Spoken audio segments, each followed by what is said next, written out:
Now, in most shops, the miter saw ends up being a rough cut tool, and it's great at that. You can make big pieces small, and you can even turn it into a really nice finish cutting tool, which is what I like to do.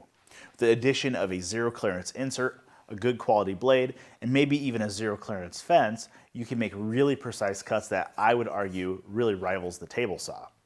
The one problem I do have at the miter saw, though, is holding small parts. So say I'm using this guy to cut little stop blocks that are going to be for toggles to hold the tabletop in place. That there ends up being a pretty close cut to my fingers, and I've become pretty attached to my fingers. So we reached way back in to the old popular woodworking tips and came up with this guy. This is a miter saw hold down. It looks simple, and it is.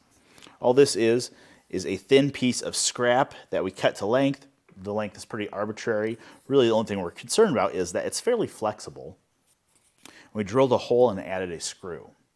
What this flex in the screw allows us to do is to position our workpiece and then use our thumb to apply a little bit of pressure to that screw. The screw bites into the workpiece, and that flex adds tension there. That way I can go ahead and make my cut and then let the saw slow down and stop and then remove my part.